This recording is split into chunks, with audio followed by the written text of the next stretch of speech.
The harms of these substances are very well known in the way both that they reduce your life expectancy and also to the extent that they reduce the quality of your life while you're still alive. The problem is people do not respond to this in the sense that individuals do not access this knowledge to properly understand why it is harmful for them. But importantly, even when that knowledge does exist, there are factors which means that they cannot consent to these harms that we think means the government should step in and override their ability to consume. So 3 questions in this speech. Firstly, some setup. Secondly, looking at a principle about when the government is obliged to intervene. And then thirdly, looking to prove further those harms which I'll talk about in the principle. Firstly, in terms of setup, 3 things to say here. We will look to ban the selling and manufacture of these substances which significantly lower the life expectancy of individuals. The second thing to say then in terms of this setup is we think this debate is particularly about things which are not just those things that can happen to be consumed in excess by some people, but it's about lowering the life expectancy on average of the people who consume it. So we think, for example, this looks to capture things like high sugar foods because the average person who consumes high sugar foods is someone who's likely to have their life expectancy low as a result. But, for example, we don't think this debate applies to things such as alcohol, because the average person who consumes alcohol does not have, is not consuming it in levels which are to the extent which would lower their quality of life. If this negative team wants to get up and argue the case of alcohol to a significant extent, we think our arguments apply that anyway. We think this debate is largely about those other types of substances which are going to be more important. The third thing to say then in terms of setup is to look at what the meaningful alternative would be for a government to take action on these types of foods and things that this negative team might support. That would largely look like things which they already do in terms of taxing, as they do to cigarettes. And we think there is a trajectory at the moment which suggests that maybe these taxes would also apply to high sugar foods, etc. We think the problem with these things is that they are inherently a regressive tax in a way which is particularly punitive to poor people. That is firstly because the way that the tax is applied to the good itself, so that everyone who is buying those goods has to pay the same amount of tax. We think secondly, as we're going to talk about throughout this speech, that they are particularly goods which are in many cases consumed by poor people themselves, and so that tax directly applies to them. We would prefer a world where if they were willing to tax them in order to reduce the consumption, we would just ban it in the first place. That hopefully does in terms of setup. If they have any clarifications, they can pass that on to Will. Secondly, in terms of the principle, when is the government obliged to intervene? We think there are 2 broad cases where the government is obliged to intervene. The first of those is the harm to the individual themselves, and the second thing is where this individual is having harm to others. I'm going to focus first of all in terms of the harm to the individual themselves. Why do we think this individual can't consent to these harms, and therefore the government is obliged to intervene and stop them from being able to consume these goods, these substances in the first place?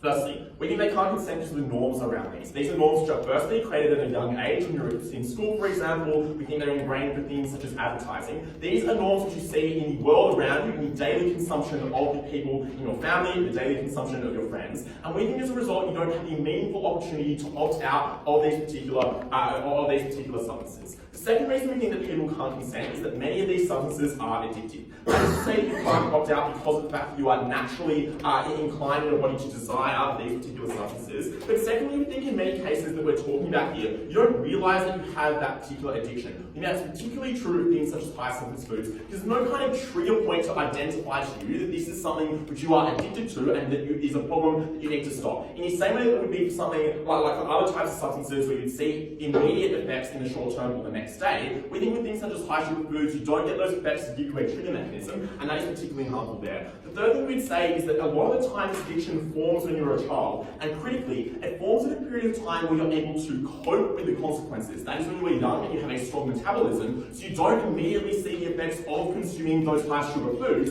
but you get addicted at that young age, and then when your body changes, you keep that addiction to the point where your body cannot cope with the consumption of these particular substances. Third thing we'd say in terms of consent then is about the fact that these things are often quite cheap. We think importantly though, just because they are cheap does not mean that they are replaceable. What Will's going to either Will or I are going to tell you about later in this case is why we think the behaviour of producers changes in a way which comes to fulfil this burden. And the short answer to that question is that at the moment we think that the producers who want to produce healthy alternatives can't break into this market because of things like the addiction which exists, because of the monopoly which these high sugar food industries have at the moment and the control they have. But we think it is not reasonable to suggest that you could not replace these particular substances with other cheap substances instead which are able to fulfill this burden. The fourth thing to say here in terms of this inability to consent is the fact that there is a lack of education and awareness of people. Although we think it is broadly understood by scientific studies and the government itself that these things are bad for individuals, we think a lot of those individuals do not engage with those things, partly because they intentionally block them out because of their apparent desire for these things, but also because we think they don't get exposure to these types of things in their daily lives. The fifth thing to say in terms of this consent, this idea of consent, is the fact that these people have a short-term bias, and that is to say that at the very least they think that they're enjoying these foods, so they have them, and they can't consent to the future harms which that will provide. The sixth thing we'd say in terms of why they can't consent is that a lot of the time it comes through parents forcing their children to eat these types of foods or consume these types of substances at a young age, or even if it's not parents, maybe just older siblings, if it's things such as cigarettes which come along later down the line.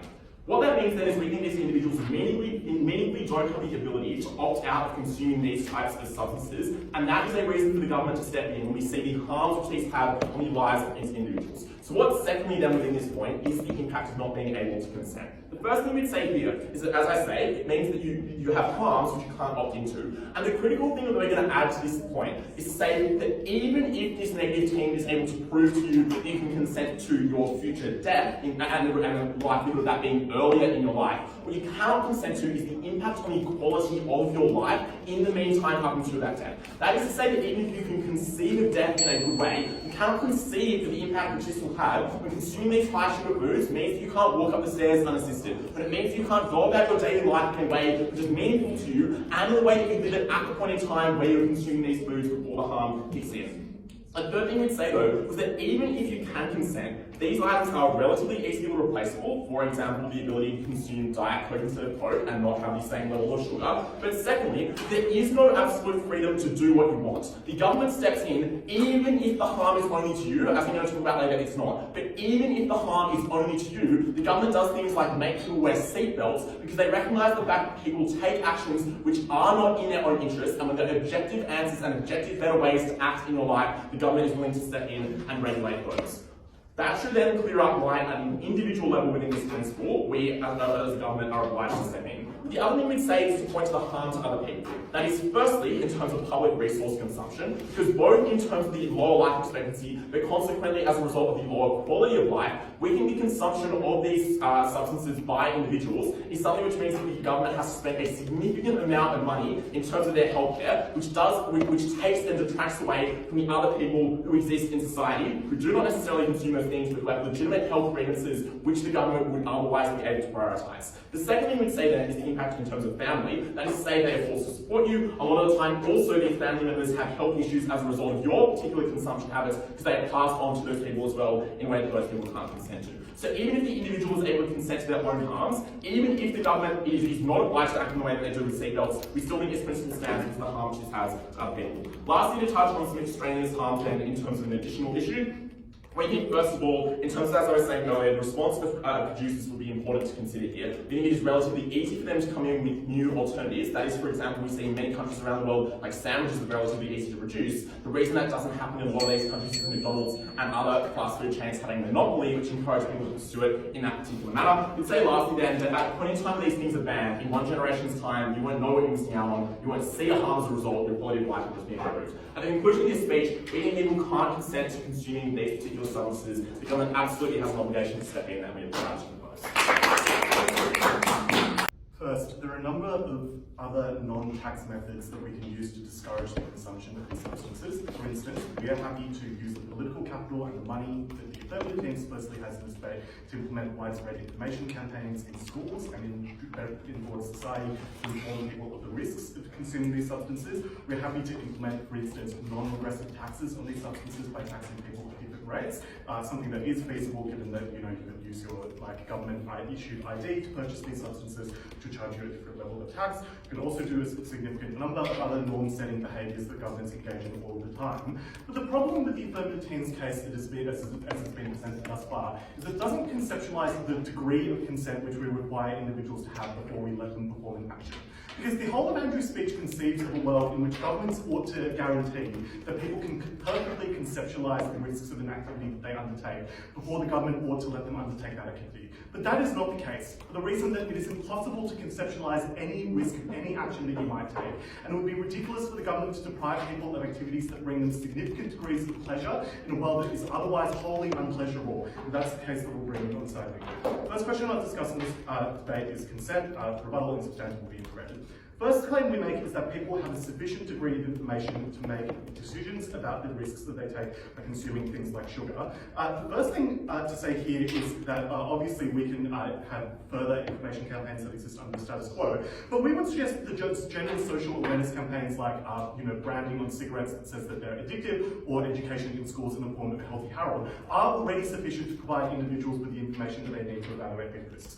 The claim from the affirmative team is that people do not internalise this information even if they do have access to it. There are a number of reasons to believe that that is a foolish argument. Firstly, for the reason that often we can target these messages at individuals at an early age when they're particularly malleable. So, for instance, you are less likely to have already internalised other norms that say it's acceptable to consume large amounts of sugar if Healthy Harold comes into your classroom at the age of 5 years old and tells you that that's something that you're not supposed to do. And it's especially easy to manipulate children into having the belief that they will not consume those sugary products in high amounts. Secondly, often these campaigns are reasonably effective. They can use emotive imagery, for instance, to target the emotions that make people less likely to consume things that are bad for you. And thirdly, we'd say that because they target something that most people find inherently valuable, which is the ability to live a long and happy life surrounded by your family and surrounded by your children, those are messages that people are likely to internalise. Now, yes, it's true that they might not fully internalise all of those risks, but there's no reason to believe that you need to necessarily conceive of every possible danger that could arise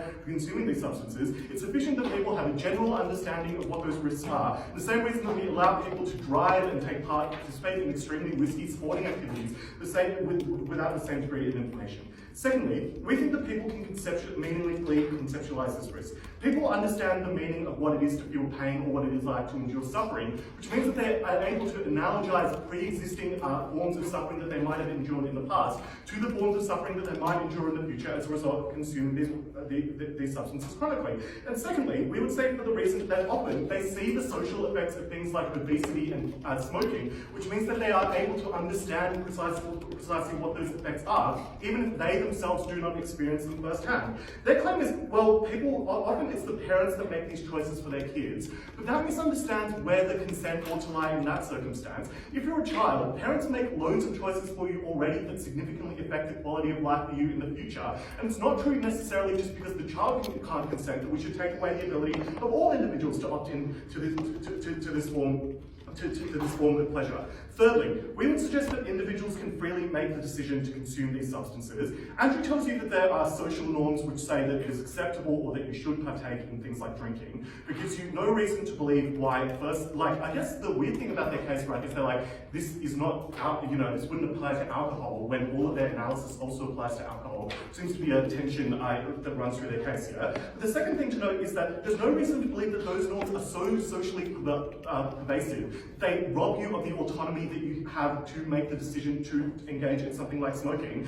Because for the reason that, yes, it's true that people around you might smoke, there's no reason to believe that just because people around you engage in a certain activity, that means that there is no possible alternative for you but to also engage in that activity. Secondly, we think that people often are able to consume these substances without being addicted, even if it's the case that generally they're associated with a lower quality of life. And even if they consume those to the point of excess, that does not indicate that each and every time they consume those foods, or sugary foods, that they are still making a free and autonomous choice to consume those foods. Their final claim is about addiction. Firstly, we think that people can consume these substances initially in a free and informed way, and that is sufficient for them to consent to further actions that might detriment them in the future, even if there's tantamount to addiction. For instance, having plastic surgery has the same long-term effects on your quality of life as, say, consuming sugary foods might have. The reason both of them are, if you buy the addiction material, relatively irreversible. You can still consent to that at the initial point at which you get that plastic surgery, as you can consent to that at the initial point at which you smoke. Secondly, people can obviously break addictions, which means that those things are reversible, and there's a degree of consent to some degree, which is why we think individuals have a sufficient amount of freedom to make these choices. Finally, we would say it is unjust to deprive people of something that gives them pleasure.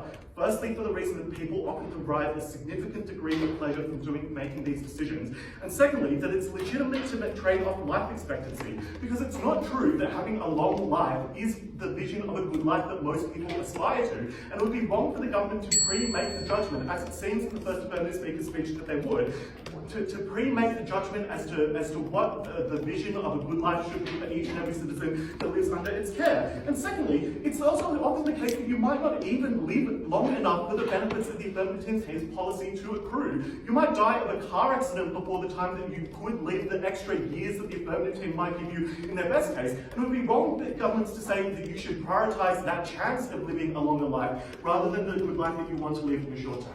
Finally, their final line of analysis is that this affects other people. Firstly, is no different to a diversity of other decisions that individuals make in society that affect the funding mechanisms that people undertake. Like people work in shitty jobs that cost the government billions of dollars in the environment. You wouldn't punish individuals for doing that. And secondly, there's no reason to believe that these individuals are responsible for the underfunding of public hospitals, and would be wrong to take away their pleasure for things that they have no responsibility over. And finally, there's no reason to believe that this is any different from any other decisions that people are constantly allowed to make in terms of their family dynamics. Like you can quit your job anytime you want, and your family has to take care of you. You wouldn't force people to stay in those jobs just because they have a family to support. This is no different to those decisions. Finally, this is an ineffective and dangerous policy. Firstly, for the reason that many people will not quit, many people continue to consume these substances socially or habitually, or because they're addicted. And firstly, if you're talking about things like sugary foods, they will probably just continue to consume those sugary foods, but at home in a way that is unregulated, because they can still buy sugar at the supermarket. So this is a totally ineffective policy. Secondly, for the reason that you're now far less likely to get support. Firstly, because the government has less incentives to fund support services for overconsumption of sugar when it's made this the primary mechanism of targeting it. But secondly, because you're less likely to go and see the doctor for doing something that is now illegal. If you still smoke and you have access to black market cigarettes imported from overseas, you still consume large amounts of sugar, now you have to deal with the shame and stigma of doing something that the government has already banned for you. Thirdly, we think that this means individuals are likely to access alternative forms of these substances, like accessing cigarettes on the black market. We think criminals have a significantly higher ability to evade the law, given the constant advances in technology that escape police forces around the world, which means that they now, the worst off in society, have access to worse forms of these substances. This is a dangerous policy, it's an unjust policy.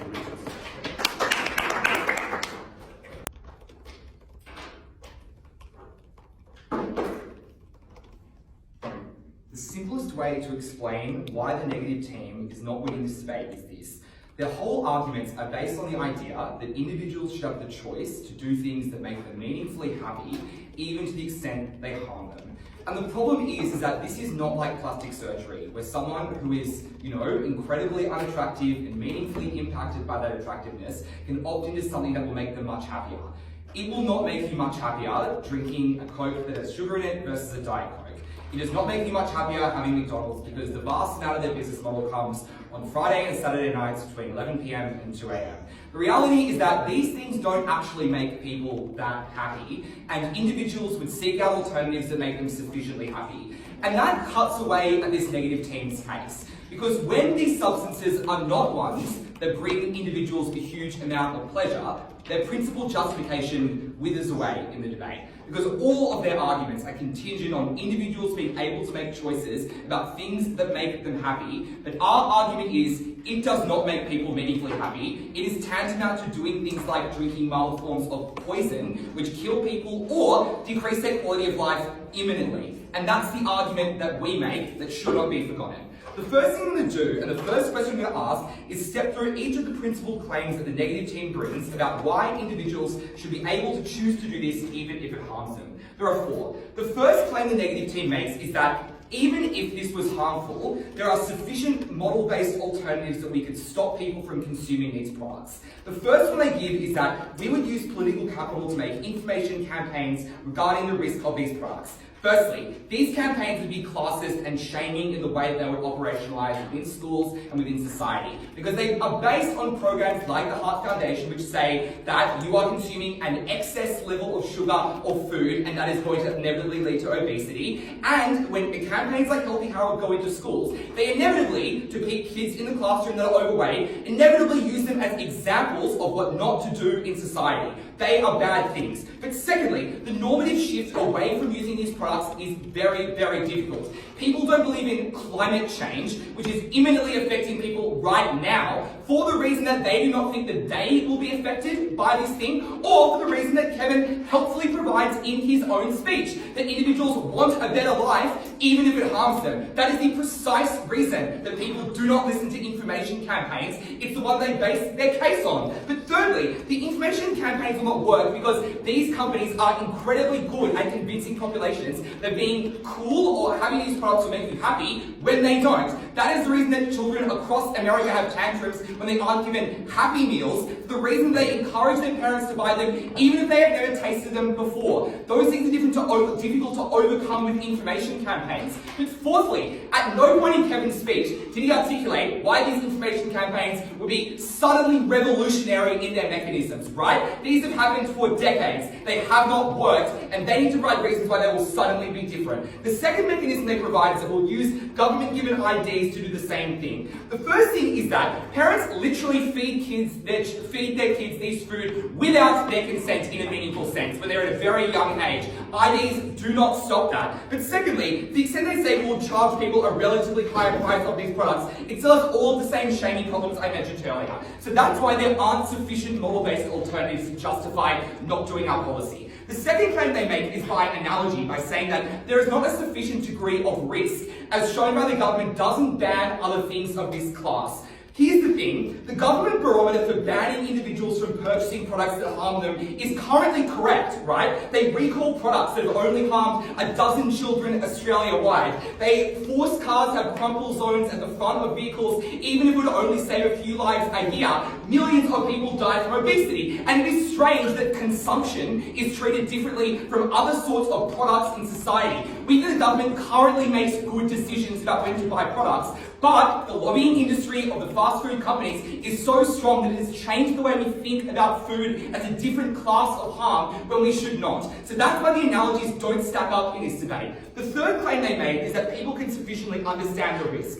And here's the problem, is that they miss the second half of that argument, because the argument is people can understand the risk. The argument is people can understand the risk compared to its benefit. And if we prove there is a sufficiently small level of benefit, then it doesn't matter if people can understand the risk. Why is there not a sufficiently large benefit? The first is that we just dispute these products actually make people meaningfully happy. The reasons I mentioned earlier, the vast amount of McDonald's revenue comes from people in lower socioeconomic areas who don't have the time to be able to cook home-cooked meals, the education to be able to do so, or drunk people, right? And the reason they're buying these products is because they are convenient right now. They could easily be replaced with alternatives, not because they taste so fucking delicious. But secondly, also, there are easily available products to make. Like Diet Coke is a perfect example here, which is obviously healthy and tastes almost exactly the same, which might be the most controversial claim I've made in this speech. But also, thirdly, companies are becoming incredibly good at making alternatives. In the rapid availability of, plant-based alternatives to meat, which tastes virtually indistinguishable these days, it would be very easy to make products that taste the same as what these guys support, but do not have the sugar content. But lastly, we also think that cigarettes, the one that they conveniently ignored for the entirety of that speech, literally have no benefit. It's just the absence of feeling an immediate depression is what the thing that nicotine gives you, and that is incredibly harmful and tantamount to self-medication of things like mental illness, which we should obviously ban, yeah? So at the end of that, the problem is that there is not a sufficiently large benefit to justify the individual freedom argument of this negative team. The last thing they say is that individuals cannot sufficiently consent, because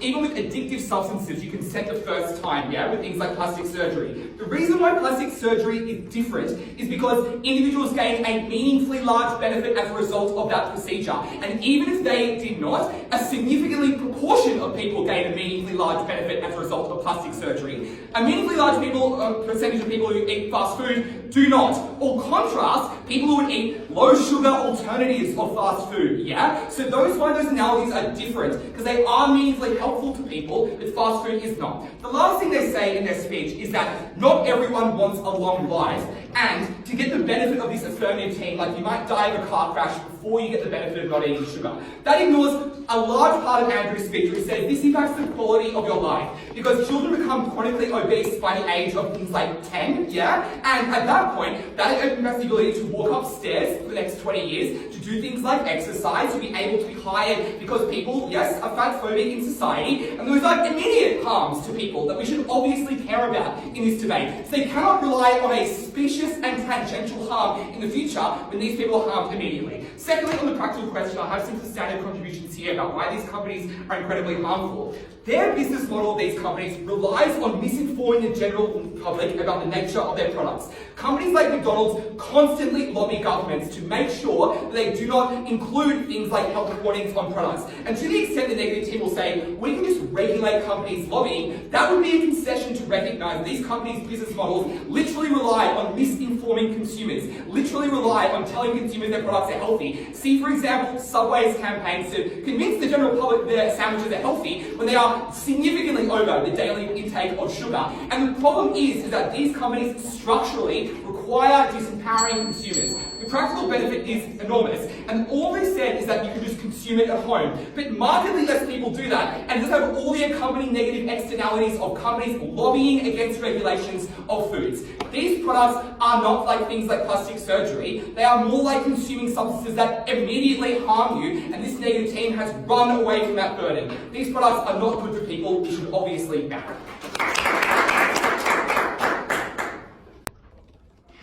That speech, quite frankly, flew in the face of what is well accepted and well known scientific research and popular understanding today, because people could buy pounds of sugar in the 1920s and the 1930s and the 1950s, and there was not an obesity epidemic. You did not have the average life expectancy in America falling. You did not have children addicted to sugar before they went to school. That is the reality that we are talking about. And quite frankly, if their worst case scenario is you now have to have like diet chocolate or have sorbet after your breakup, we will cop that if it doesn't mean that the government is letting people who think that they can't afford food or think that they don't have time to cook die because they are in the hands of lobbyists like McDonald's or because they are in the hands of cigarettes companies. An example, in the topic, this negative team has literally not talked about. The first thing I want to deal with this speech is this bizarre push, which is like, it's not sugar that kills you, it's the overconsumption of food that kills you. That is not true. Like, obviously, literally, if you never stopped eating, like, your stomach could explode or whatever, but the obesity epidemic is from the past 20 years, and abundance of food has existed for all of time, at least for some portions of the population, and you haven't had that sort of obesity. Sugar is more addictive than opioids, and the reason we don't talk about it is because of the political lobby groups that are in Washington, because people think that a Big Mac is easy, but are able to distance themselves from, say, heroin. We are talking about nicotine and sugar, the two most addictive substances in this planet, and an aversion to the idea that people can somehow make a choice about that is why we are letting these people die. We also know that the reason why these things are different to like potatoes or whatever is that, you know, like they're low nutrient, low filling, calorie dense foods. Again, in contrast to even things like some ice cream, which actually wouldn't be classed as high sugar food. But again, if their worst case scenario is that privileged people have a slightly shitter breakup, we will cop it. Onto the significantly more important portion of this debate though is about whether or not people can meaningfully consent to this. Kevin says, newsflash, it's not a perfect bar for consent. Newsflash, we also did debating in year 7. Our claim is that the bar of consent is not even getting close to being reached in that debate. Why is it? Because your counter model of we'll have campaigns, we'll have Healthy Harold is the status quo since you could name Healthy Harold, and the reality is most people do not change their behaviour, and the campaigns, when they do happen, are classist, shaming and ineffective. The idea that people want a good life is true. The idea that people in the face of addiction or in the face of time pressure or in the face of advertising are able to meaningfully seek that good life is not true, even in cases where it's even more clear-cut, for instance, the example of climate change.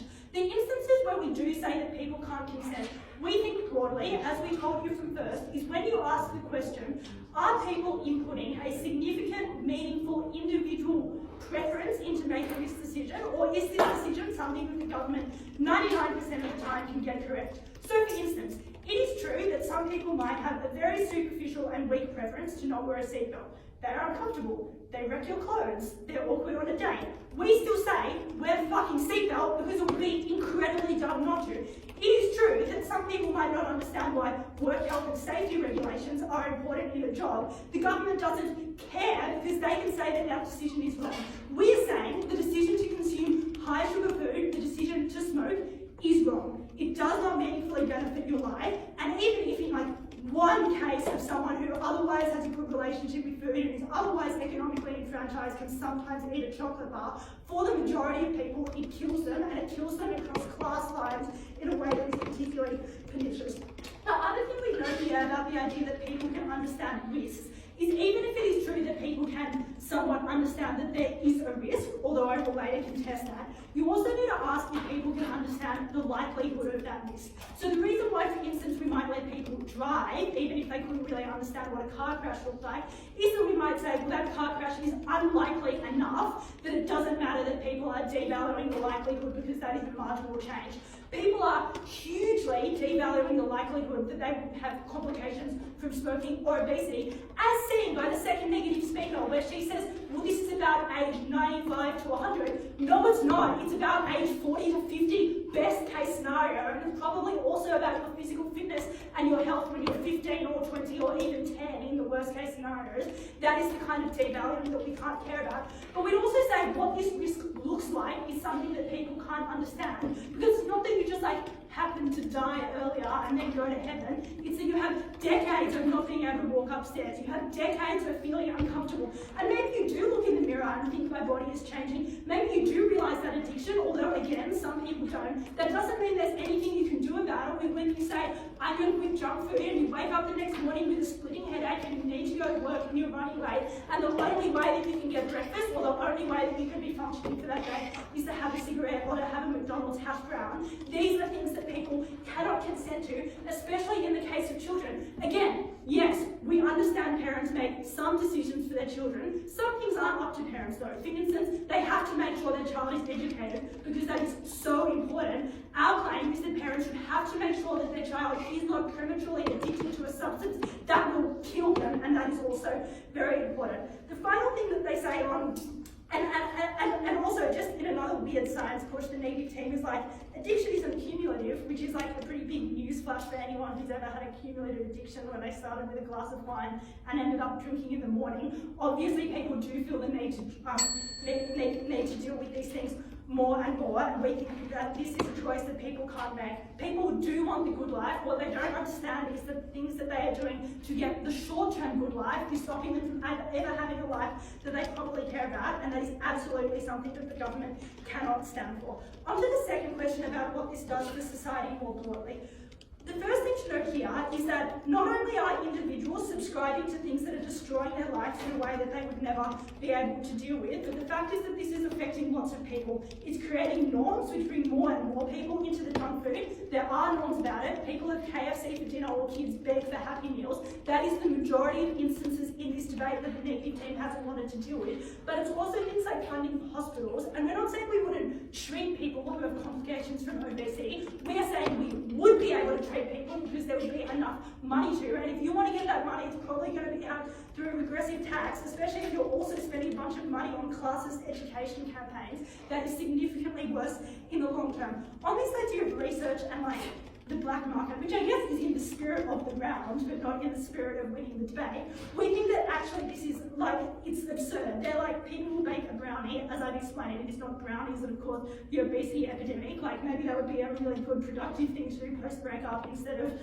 going to KFC or whatever. But we also think that the research in the status quo is significantly more harmful, because they say, well, Big Mac will do fake research to show that actually they are healthy. The problem is that is what they do in the status quo. And in the status quo, that has repercussions not just for how people view McDonald's, but for instance, how people view the ability of food to cause health complications, or in the case of nicotine, just how they view science more broadly. And I think that one thing discrediting, like the addiction of nicotine, also means that one thing discrediting climate change can destroy that. We stop that from happening because when it doesn't become a question of debate whether or not Big Macs are unhealthy, since clearly, like, I don't know, the independent body or whatever making this ruling would decide that they are unhealthy, that is far better for all discourse surrounding health, because it's not something in the pockets of corporations that have to disempower consumers, and instead it's something that individuals can look at. That is actually how you let people be empowered. That is actually how you let people consent. We are not robbing people of anything meaningful. We are giving them their lives back. They are the people robbing everyone, but particularly the most disenfranchised.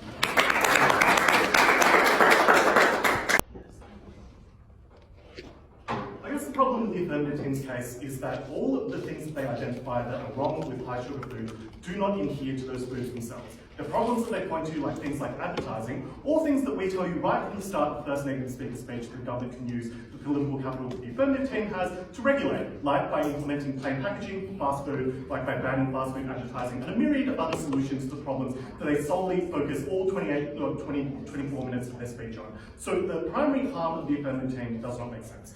The problem with the Affirmative team's responses to the principal material in the debate is they just assume that these products have no inherent value to the people who consume them, which is implausible for two reasons. The first is that often these, as we tell you, often these foods do provide a significant degree of comfort to individuals in terms of prices, for instance, or they often provide through their habitual consumption a form of happiness that people experience that they could not otherwise experience in the capitalist hellscape which we all live, which is why people derive a significant amount of happiness from consuming cigarettes, and many smokers do identify that as an integral part of the way that they live their life. But the second thing that we tell you is that the government cannot possibly conceptualise the myriad of different forms of the good life that people could decide for themselves. And yes, it is true that the Affirmative team identifies a number of ways in which that decision is influenced by other factors, but at no point do they really demonstrate why the existence of things like advertising, even if you don't buy that we could regulate those things out of our world, influence those decisions to such a significant extent that individuals cannot make the autonomous decision as to what makes them happy. And that is the crucial part of the Affirmative team's principal material that they never properly address. So if you look at Will's speech, the entirety of it is contingent upon this idea that it's just to ban this form of substance as opposed to any other form of substance that they would continue to allow individuals to consume, because it doesn't give people a significant degree of happiness. But our claim is that the government cannot know whether or not individuals derive a significant degree of happiness from consuming these substances, and therefore it would be morally wrong for the government to take a preemptive step of preventing people from consuming them. Which is why, even in their best case, this is not the same as having crumble zones. People don't go out and drive a car to get purposely into a car accident. They do purposely consume cigarettes because they believe that those things would be beneficial to them and they would derive happiness from them. But in the worst case, fine, we'll get rid of seatbelt laws to support whatever is principally consistent with our side. And I guess the problem is if you buy that argument, then really the Affirmative team's principled argumentation makes no sense at all. Because they're happy to allow people to continue to consume alcohol, even though those fall into the very same problems of consent that they themselves identify. There are norms around the consumption of alcohol. It is addictive. Often you get addicted to it at a young age. Often you consume it out of convenience because it's the done thing at social events, which all suggests that these are not good enough reasons that the Affirmative team has identified for restricting the ability of individuals to consent to the consumption of these substances, because they themselves allow individuals to continue to consume substances that have and are afflicted by the very same problems that they identify right from the first Affirmative speaker. But we have also given you reasons, even if you don't buy that line of analysis, to believe that individuals can consent to these decisions. Reasons that we give you at first negative that they never adequately respond to. Firstly, for the reason that the information that these individuals have is information that often targets things that are valuable to those individuals. They're often targeted to those individuals at a young age. Perhaps it's done in a slightly imperfect way. That is still sufficient for individuals to grasp the basic risks of what the activities that they are undertaking, and they can conceptualize what those harms look like, because they can analogize it to other forms of pain that they might have experienced, or to other individuals that they've observed in society who have undergone the consequences of things like consuming dangerous substances. And the mistake that they make is to suggest, well, the existence of advertising means that you don't consider those harms. That is not true. It is just that the existence of advertising means that you consider the possible benefits alongside the possible harms, and that is sufficient to allow individuals to consent to a myriad of other decisions, including the consumption of alcohol, which the affirmative team presumably supports. So principally, this is an unjust policy. They also ignore all of the material that we give you as to why this is particularly pernicious for poor people, because they consume foods that are overwhelmingly manufactured cheaply, and for the reason that this prevents the most vulnerable individuals in society, the most addicted people, from seeking help because they're stigmatised with the shame of having done something that's either illegal or that the government has expressly prohibited. This is an unjust policy. Governments do not know what the best version of the good life is for each and every individual in society. That should be for those individuals to decide. We oppose.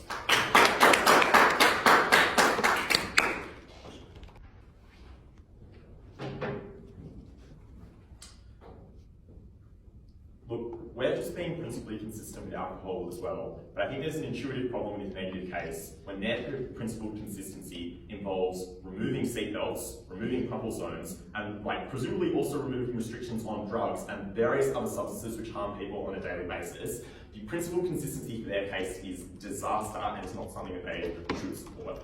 But importantly, before getting into the clashes in this debate, the crucial thing which undermines this negative team's case is that the only thing they do to support their model is to suggest that these things are useful for people and better than having nothing at all. They never make the comparison to the affirmative team's alternative, which is that you would substitute these goods with healthier versions of the same thing. So maybe the worst thing that happens in the negative team's world is that you have to have a sorbet instead of a triple chocolate double-decker ice cream.